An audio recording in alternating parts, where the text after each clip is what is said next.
Brothers and sisters, greetings and peace be upon you. Salamun alaikum, shalom, bonjour, ya Ali, all the greetings in the world out there. I'm just going to test if my live feed is working because... Excellent, okay, it's working. As I have promised you, my weekly show will continue on this very page every Sunday at 5 p.m. Australian Eastern Standard Time. And the aim from these programs is to, number one, raise awareness about what really lies within the books that form the violent Sharia law that lead to the beheading of our citizens and the innocents around the world. And also, we need to educate ourselves in what is harmful to us and our children, so that we may know how to take precaution when it comes to dealing with this ideology. It is not harmful to educate ourselves in what is harmful. It is wise for us to understand what exactly lies within these books. Now, many reformers are reformers because they are Muslim, not because they have actually spent a time studying within the seminaries. Not that it is a requirement that one needs to have some sort of degree in order to stand against ISIS, but I think the world we live in is more interested in stamped documents from radical institutes than the actual truth that lies within the very books. This here between my two hands is the manual for every single Muslim on the face of the earth. Every single Muslim believes in what I am holding between my two hands. They may indirectly or directly believe in it, meaning we may have a minority of Muslims that say, well, we don't believe in all of this, but they believe in books that depend on sources from these four books. Firstly, we have the Holy Quran. The Holy Quran is the holy book for all of the Muslims around the world, regardless of denomination, sect or group. All Muslims believe in the Holy Quran. If someone does not believe in the Holy Quran, then they are not Muslim. They have to believe in the Holy Quran. We will not be interpreting the Holy Quran, but that will be a separate program. I have here 4 volumes of Sahih al-Bukhari. If you had watched my appearance on the Andrew Bolt show, you would have seen that I had brought one of these volumes and I read from the volume, I referred to one of the volume, to what was written in one of the volumes. And it was very shocking for the nation as to what exactly lies within these books. The ABC Media Watch turned around and said the statements of Imam Tawhidi are plain crazy. Well, I guess they're just proving our point, that indeed what lays within these books and leads to our deaths is plain crazy. The problem is you do not have access to these books. The problem is, even if you had access to these books, you would not be able to understand the literature within these books. Today, I want you to know what exactly lies within the books that are considered sacred right after the Holy Quran. In every mosque, or in the majority of mosques and the majority of Muslim libraries and schools, the Holy Quran is placed right next to Sahih al-Bukhari. That is because Sahih al-Bukhari interprets the Holy Quran, especially volume 3 from Sahih al-Bukhari that focuses on the Quranic interpretation. It teaches us Muslims how to live our lives, what ethics we need to abide by, and what exactly makes us good human beings. This is the manual that we have. Now, I understand that some will say, well, the Bukhari is a Sunni author and the Bukhari is respected by Sunnis and I'm a Shi'i. So how is it that the Bukhari applies to me in my daily life? The answer is very simple. The Bukhari has influenced all of the tafsirs, the interpretations of the Holy Quran for all Islamic denominations, regardless whether they be Ahmadiyya, Sunni, Zaydi, or Shia. All Shia scholars take from interpretations of the Holy Quran that depended upon the Bukhari as a source in one way or another. This book has influenced every school of thought, and even grand ayatollahs within the Shia school of thought, such as Fadlullah, Khamenei, Khomeini, and also lecturers such as Ahmad al-Wa'ili. All of them refer to this book and they abide by it. Some may call them undercover Sunni, undercover Wahhabi. That is understandable, but that's not what I am saying. I am saying this book is a book that has led to the deaths of many people. This is a formula of war. This is what has made Islam a religion of war. This is what needs to be banned. Now obviously, with 4 volumes between my hands, I'm not going to be able to analyze each and every volume within this episode.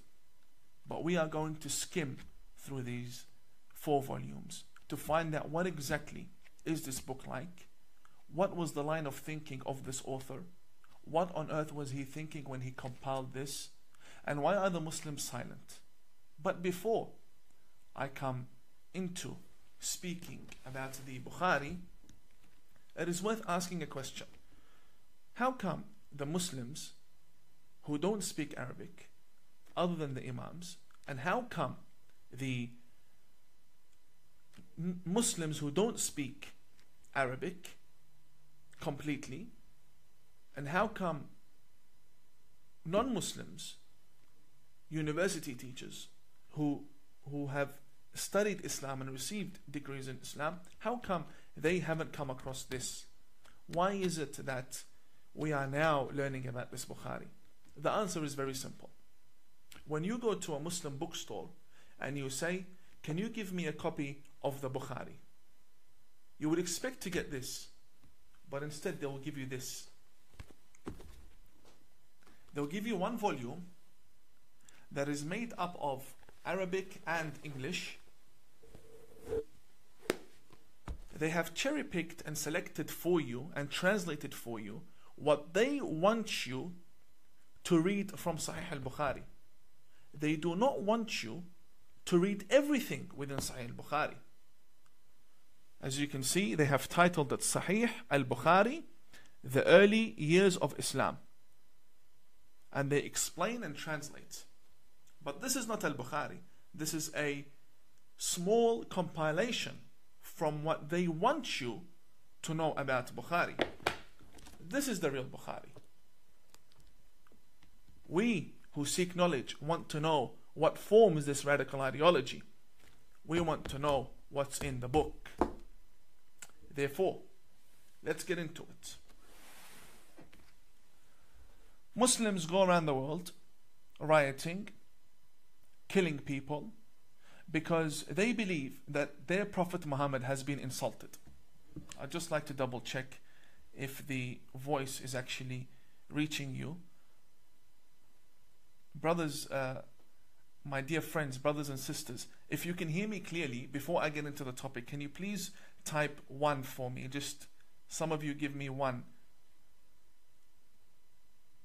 I'm reading the comments.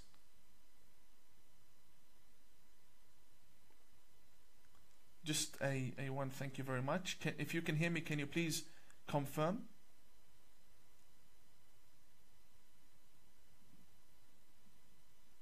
Okay, excellent.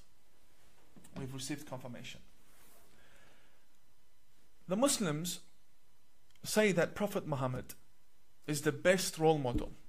They say that Prophet Muhammad is the best human being and that we should all follow him. I, as a Muslim, believe that. Why?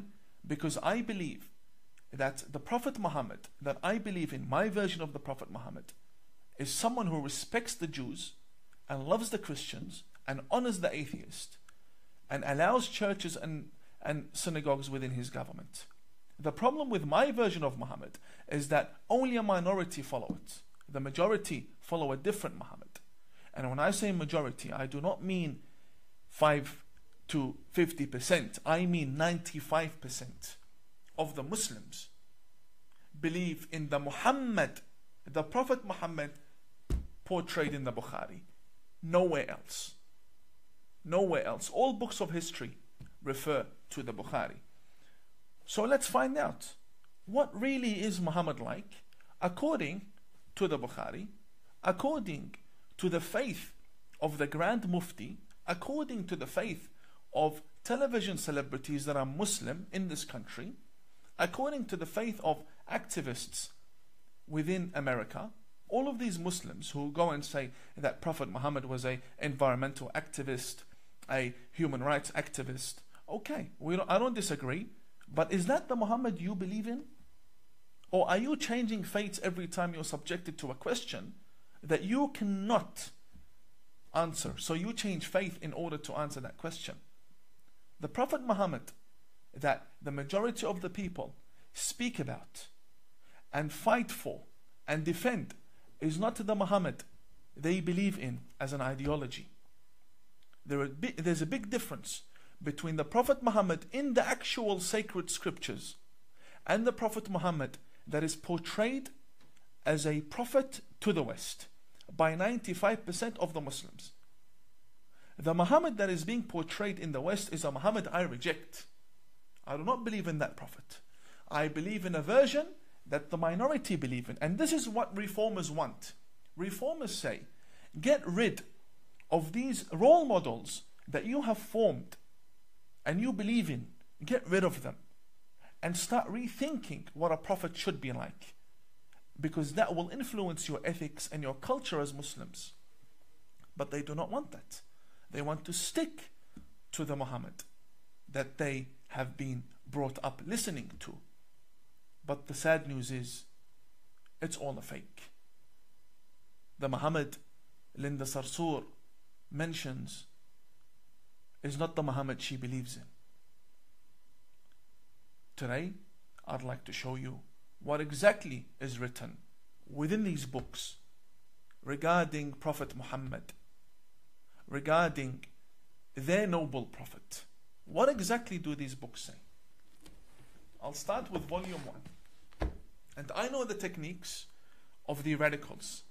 These books are a big surprise to them. That now Tawhidi, Imam Tawhidi is now on live showing the West what these books contain. And the Imams, as I speak, do not underestimate this. As I speak, the Imams are contacting each other right now, without a doubt. And they will hold an emergency meeting as to what to do with Imam Tawhidi, because I know how my community will react. So before they start saying this is a fake cover and the inside is not the real Bukhari, I'll have to show you up close that this is the Bukhari. This is Sahih al-Bukhari, and this here is volume 1. And I will show you the license of the publication. Just for the record, you can pause the video later on. This was printed in Beirut, Lebanon, and it was printed by the publisher Dar al-Kutub al-Almiya. It was printed in 2014, and it is titled Sahih al-Bukhari, the correct and authentic traditions of al-Bukhari, and it contains prophetic hadith. This is volume 1. This is exactly what I was taught. Let me show you why I had to rebel against the school of thought that once upon a time wanted me to be a missionary to the West. So you can understand why these statements are being issued against me, saying I'm a fake. I'm a fake because I left this. We don't need to go too deep into the book. First volume. And let's look at the first 100 pages within the book. Page 45 of this very book, volume 1, and segment 5, it is called Bab al-Takhfifi fi al-Wudu'. It speaks about the purification and purity of oneself before engaging in any form of prayer. Muslims wash themselves 5 times a day, meaning they wash the face, they wash the hands first, then the face, then they come to the two arms and wipe on the head, and then they wipe on the feet. This is called the ablution. It's called the wudu. The wudu. It's also pronounced wuzu or wudu. It is a must. There is no prayer accepted in Islam without that purification beforehand. They mention the Prophet Muhammad. They themselves, 95% of the Muslims, believe in this. They say that the Messenger of God, Muhammad, came to a house, and I will recite in Arabic. ثم اضطجع فنام حتى نفخ. He laid down, slept, and began to snore. ثم أتاه المنادي. Then the caller for prayer, the person who wakes him up for prayer, came to the Prophet Muhammad, and he said to him, it is time to pray. فقام معه إلى الصلاة. Therefore the Prophet Muhammad woke up and went with the person who woke him up to go and pray together. فصلى ولم يتوضأ. And Prophet Muhammad prayed without washing himself, without purifying himself. This shows you that the Prophet, who taught these 95% of the Muslims to wash themselves before praying, he himself does not wash himself. He himself is a hypocrite. And he himself has no prayer that is accepted. This is what they believe in. This is the hypocrisy within the Bukhari. Now we Shia, we don't even believe the Prophet needs wudu to begin with. The Prophet and Imam Ali, they don't need wudu. They are pure. Jesus, Moses, all messengers of God are pure. Yes, Umar ibn al-Khattab needs wudu. Umar ibn al-Khattab, who spread Islam by the sword, he needs wudu. He needs purification. As for a prophet, it doesn't make sense. So number one we have here, let's make a list of this, and I advise you to make a list along with me. So we have a prophet who is not pure when praying.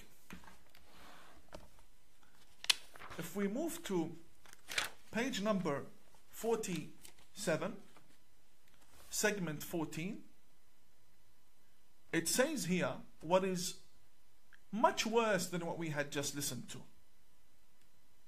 It states that a man by the name of Abdullah bin Umar, he says, فَرَأَيْتُ رَسُولَ اللَّهِ يَقْضِي حَاجَتَهِ مُسْتَدْبِرَ الْقِبْلَةِ مُسْتَقْبِلَ الشَّامِ, which means I saw the messenger of God, I saw the apostle of God in public performing his number one and number two in the middle of the street while facing Sham. Sham basically means Palestine. In another tradition, it says that he was seen مستقبل بيت المقدس. He was seen facing towards Masjid al-Aqsa. Now we have the Palestinians, they're fighting for Masjid al-Aqsa. They're fighting for the Aqsa Mosque in Israel. And here the same Muslims tell us that their Prophet used to do number one and number two facing towards that direction, deliberately. This is the Prophet you believe in. And this is the Bakri version of the Prophet. This is the Umari version. And a prophet from God in the middle of the street doing number one, number two for everyone to see him. And it gets reported in history after 1,400 years. And you're proud to be following such a prophet? If we come down to page 62, we're still within the first 100 pages. We're still within the first 100 pages. Page number 62.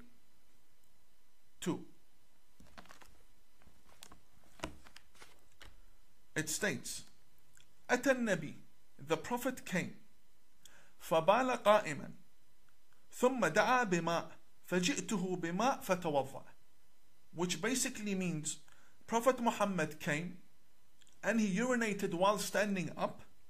He wanted water, we got him water. Then he performed ablution, he performed the wudu, in order to pray. The problem is in Australian media, the radical preachers in Sydney tell me and you that if you stand when you urinate, you are doing an act that is like the act of animals. That's what they say. They say only animals stand and urinate. And here the very Prophet stands and urinates. I will show you. I'm not here making things up here. All highlighted in yellow for you. I'll bring it up to the camera. That the Prophet, peace be upon him and his family, urinated when standing. Which means he's a hypocrite. And he has no ethics, according to the Bukhari. And I would love for the Grand Mufti, and I would love for Brother Walid Ali, Dr. Walid Ali, Sister Linda Sarsour, to come and defend their Prophet. This is your book. Either you denounce the book or you denounce the Prophet. Which one is it? So now we have a Prophet who urinates when standing like an animal. Like an animal. And we have number 1 and number 2 in public. This is the book that forms Sharia law. Let's read what's in this book. Come to page 72 of volume 1 of Sahih al-Bukhari. This one here is worse. Yani, as you go deeper into the book, the worse it gets for you. It states here, كان النبي يدور على نسائه في الساعة الواحدة من الليل والنهار وهن 11. قال قلت لأنس أو كان يطيقه؟ قال كنا نتحدث أنه أعطي قوة 30. What does this mean? It means that the Prophet Muhammad used to visit all of his wives, and they were 11, and he would engage with them all in sexual intimacy. And he would do that during the day and during the night. And all 11 of them. And he wouldn't wash himself. He would not wash himself between each wife. So the person who narrated this report, he said, is this true? That Prophet Muhammad has the ability to satisfy 11 women? Here it says, he was given the power of 30 men. Yeah, Bukhari, who are you trying to fool? Who are you trying to fool? When you read this is the Prophet Muhammad that we were taught. I didn't bring this from Jupiter. This is the book for the greatest scholar in Islam after the Quran, according to 95% of the Muslims. I didn't make this up. It's in the Bukhari. I'm more than happy to bring this on any platform and we'll debate about it. This is very sad. Very sad. Prophet Muhammad, who you love and you go around killing people for. This is your hypocrisy. This is what you believe about your Prophet. This is the issue when we say ISIS came from Sunni Islam and they are doing what they are doing in Iraq. Or everything is focused about the sexual desires that they have. Blow yourself up to get 72 virgins. This is your Prophet. Running around during the day and the night. He has nothing better to do. God sent him to engage in intimacy. He had nothing better to do, according to your most important source. Now this, and we're still on page 72. We're still on page 72 over here. Page 72. We haven't even reached page 100. And it just gets worse. This is volume 1. Volume 1 from Sahih al-Bukhari.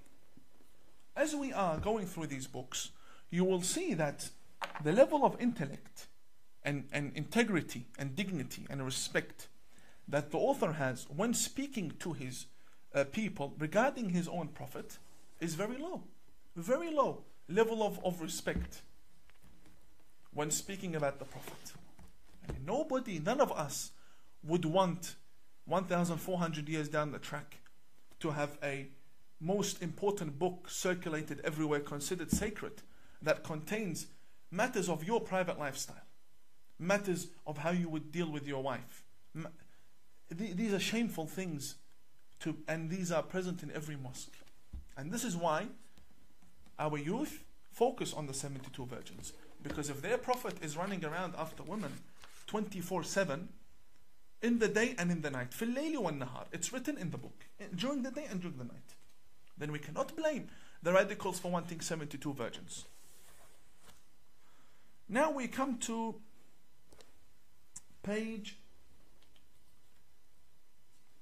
221. 221. The chapter of jihad begins. And this is the problem that we have when it comes to jihad. This here is volume 2 from Sahih al-Bukhari, the most sacred book after the Holy Quran. And this here is the chapter of jihad, so nobody says we're making things up. Chapter of jihad. We will open the chapter of jihad that is present in all of our mosques. Thank you very much. Thank you very much for importing these books from overseas. Segment number 7 in chapter 6 of volume 2, page number 223, as I have highlighted for you. I don't know how clear that is. I can provide you with scans if you like. The name of the chapter says it all. The name is called Bab Tamanni al-Shahada. The chapter of loving martyrdom. I want the Grand Mufti to answer me, what does this mean exactly? Because I know they will say it took it out of context. No problem. I'm an Imam and I've taken it out of context. You explain, please. قال رسول الله صلى الله عليه وآله والذي نفسي بيده لوددت أني أقتل في سبيل الله ثم أحيا ثم أقتل ثم أحيا ثم أقتل ثم أحيا ثم أقتل. What does that mean? It means that Prophet Muhammad says, I vow by God that I wish that I could be killed for the sake of Allah, then brought back to life, then killed, then brought back to life, then killed, then brought back to life, then killed once again, and then you go become a martyr and you go and you get your 72 virgins. And this is not something that we are just reading. This is not a magazine. This is Sahih al-Bukhari. The authentic. Sahih means authentic. After intense filtration for 1,200 years, this is what we have now come with to form the religion of Islam. So when you see its non-stop attacks towards the West, you know why. Because they themselves wish to die, come back to life, to die again, come back to life, and die and come and non-stop. This love for death that they have, I don't know where it comes from. Do you know where it comes from? It comes from this book. When you wonder what is the root for terrorism, this book. This here. When the Muslim is taught that your Prophet wishes to die and come back to life once again, just in order to die again, you can't blame the 15-year-old and the 17-year-old and the 22-year-old to want to go and blow themselves up. You cannot blame them. This is in the book, and this book is in Australia. This book is when I show you, the ABC says I'm playing crazy. When I'm silent, the right says we're crazy. So please, left and right, let me do my job. I'm here to raise awareness. Now, we've finished from an example. These are all examples I'm giving you. I cannot go through the whole book. Examples I'm giving you with regards to jihad. Now, the book, the very volume, explains to us why the Prophet would say such a thing. According to Al-Bukhari, why would the Prophet say such a thing? Very easy. You read in page 348. I'll lift it up again for you. 348. This says, segment number 11, chapter 59. It says, Bab Sifat Iblis wa Junudih. The characteristics of Satan, of Shaitan, of Satan and his soldiers. Then we have a testimony from Aisha. Aisha is the wife of Prophet Muhammad, who was also a terrorist after the life of Prophet Muhammad. She was leading an army that killed many people, tens of thousands of people in Basra, also known by the Battle of the Camel. Aisha, this is the 7-year-old wife, apparently. According to us, according to our evidences, the more reasonable evidences, she was over 18, she was over 20. And we also have evidence that she was married and she had a child before she married Prophet Muhammad. But we won't get into that. All the Muslims haven't agreed upon her age. But what they have agreed upon is that she was either 6 to 13 by the 95% of the Muslims. The majority believe she was underage. Yes, I will not deny. Here, the very lady, Aisha, says, and Aisha, hadith number 3268. She says, سحر النبي حتى كان يخيل إليه أنه يفعل الشيء وما يفعله. It means that the Prophet Muhammad was possessed. He was possessed. He was a crazy, delusional man. To the extent, حتى, she says, حتى كان يخيل إليه, to the point that he would start imagining things. And he would consider that he has done things when he didn't do anything. So when you find the Prophet saying, I want to die and come back and die and come back, it's because they believe he's a delusional man. They believe he's a psychopath. They believe he's being possessed, which is even worse. How can an apostle of God be possessed by jinns? This is what they believe. Page 348. We're not making this up. Let's come to page 377. I want the Grand Mufti to explain, please. Explain in Arabic. I understand Arabic. Explain. We'll have our friends translate for you. No problem. Page 377. It states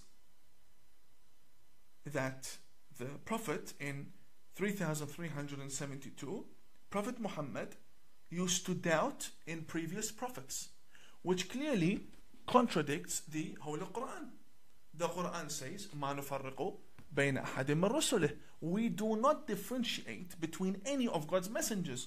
Here the Prophet Muhammad says, أن رسول الله قال نحن أحق بالشك من إبراهيم إذ قال رب أرني كيف تحيي الموتى. Prophet Muhammad says that we are more worthy to doubt in the words of God than Abraham when he said, Oh God, show me, how can you give life to the dead person? If someone's dead, how can you give life? Show me. So the Prophet Muhammad himself, according to 95% of the Muslims, was a delusional man. According to Sunni Islam, this is al-Bukhari. So if your Prophet was doubting in his own message, in the revelation that had come to him, then why do you not allow anyone else to doubt in your Prophet? Why do you always want to paint a good picture? Firstly, reform, get rid of this book, and then we'll start a new platform of understanding what are the good things in the life of Prophet Muhammad that you can learn from. Not this book. We're up to volume 3. Volume 3 from Sahih al-Bukhari. غلط al-Bukhari. Volume 3. And here I have a challenge. I have a big challenge right now. I'll just double check since I turned my live off. Okay, we're still going. To be honest, I stopped taking notes down about everything. I might as well do it now. So now we have a possessed, sexually hungry prophet from what I can remember. Because we need to find the result at the end of the day. This is volume 3. Let me take you to page 462. This one here. Any Muslim from the majority faiths. A big challenge to all of my brothers out there. The Grand Mufti, the Australian National Imams Council, all of my brothers. Sister Linda Sarsour, all of my sisters as well. Sister Linda Sarsour, Yasmin Abdul Majid, Brother Walid Ali, all of the brothers who consider themselves Muslim. This is your book. And this is not any book. This is the number 1 book after the Quran. Page 462 states, Hadith number 5445, segment number 44. The door or the chapter of the dates. Dates. قال رسول الله, it says, the Prophet Muhammad says, من تصبح كل يوم 7 تمرات لم يضره في ذلك اليوم سم ولا سحر. It states over here, because I want to show you the accuracy of this book that is killing our people. I want to show you the accuracy. It says over here, whoever wakes up and eats dates, whether they be 7 or different reports, whoever eats dates will be immune to poisoning during that day. Whoever eats dates will not be affected by any poison. It says over here, sum, which means any poison. Okay. I have a challenge. I have here dates. And I have here kerosene. I have here kerosene. And I have a cup of water. I have an empty cup, a glass. So you can see perfectly.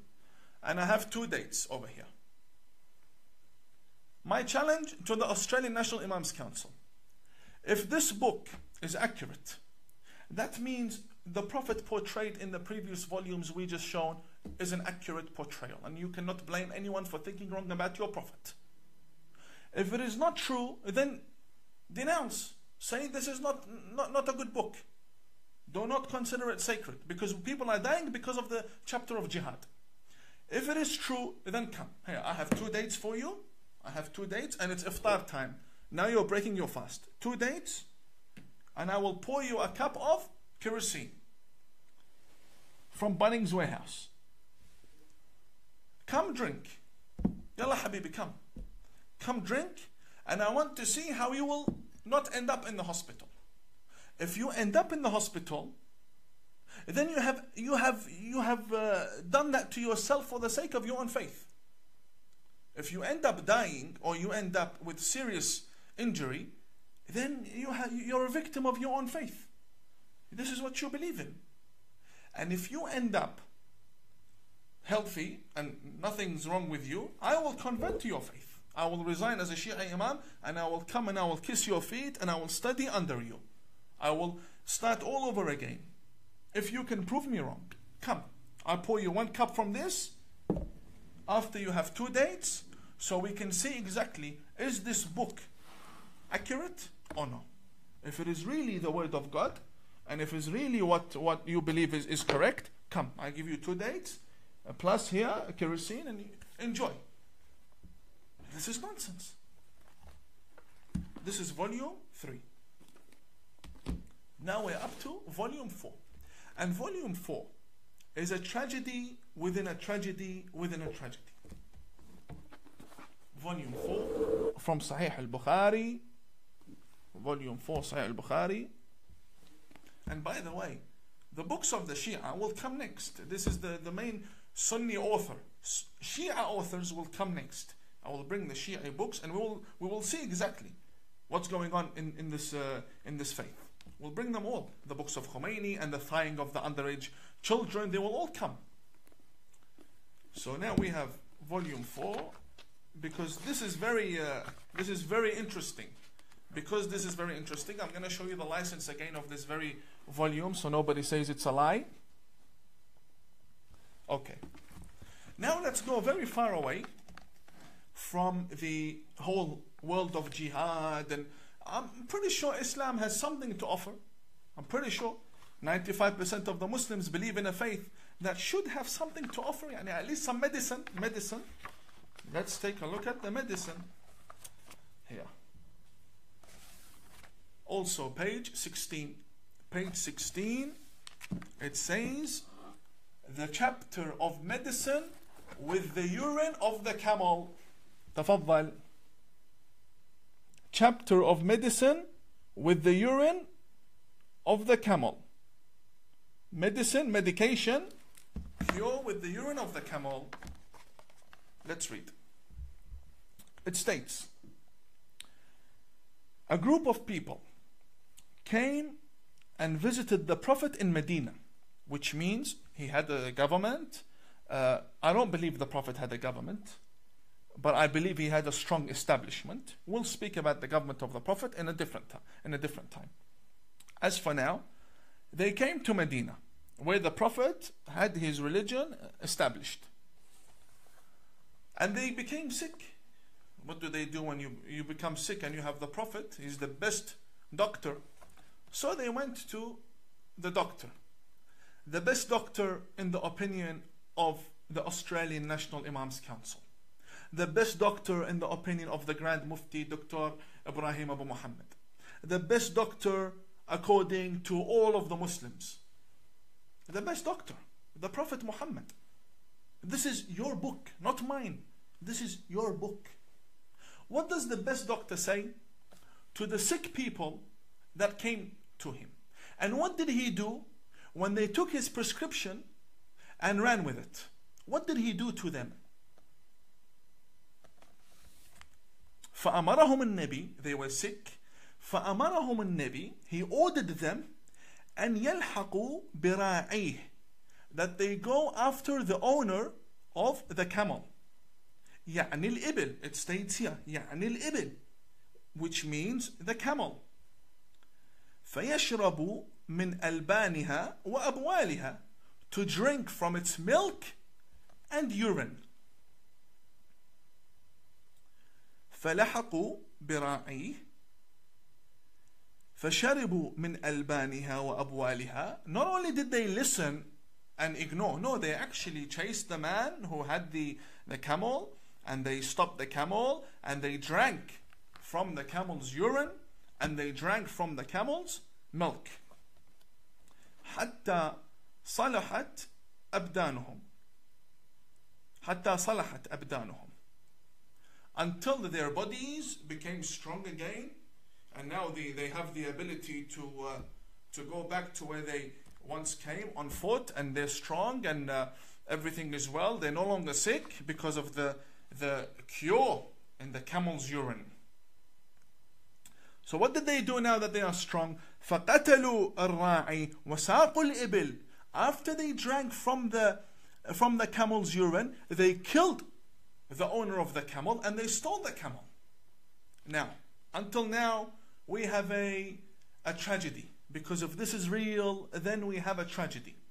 What is coming up, it's something I cannot call a tragedy. Watch. The Prophet orders them to go and drink urine from the camel. They go, they drink the urine and the milk, and then they kill the owner, they steal the camel, and they come back. Listen to this. فَبَلَغَ النَّبِي, the Prophet heard. Prophet Muhammad heard. فَبَعَثَ فِي طَلَبِهِمْ فَجِيءَ بِهِمْ. So he said to his companions, go bring these two people who did this to the owner of the camel. So they brought them.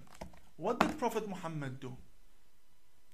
فَقَطَعَ أَيْدِيَهُمْ وَأَرْجُلَهُمْ, according to them, to the 95% of the Muslims.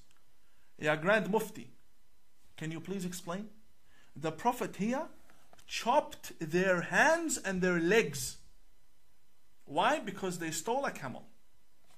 It states, فَقَطَعَ أَيْدِيَهُمْ وَأَرْجُلَهُمْ وَسَمَّرَ أَعْيُنَهُم. And he brought two nails, the nails that you would use for the wall, and he poked their eyes with it.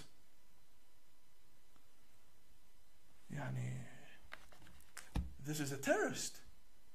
What kind of a doctor is this to begin with? Yani you have someone who's sick, comes to you, you refer them to go drink camel urine, and then when they steal the camel and they kill the owner, you chop their hands and their legs, and then you poke their eyes with nails. This is your prophet. This is your prophet. I did not make these books. This is your religion. Here, can you please explain? We just went through 4 volumes, and next week will be the Shi'i books. These are your volumes. Can you please explain to me? Because what I did now, I translated what is in the book. That's all I did. I did not add anything from myself. I translated what's in the book. Can you please explain if I as an imam have taken it out of context? You please explain to me. How can 4 volumes be taken out of context? How can go drink the urine of the camel be taken out of context? How? But you don't find any of this in this English version that they give you as a gift on the streets of London and in Sydney, because they do not want you to know what's in the book. Therefore, this is the very book that teaches us jihad, and this is the very book that teaches the Muslims how to love their prophet.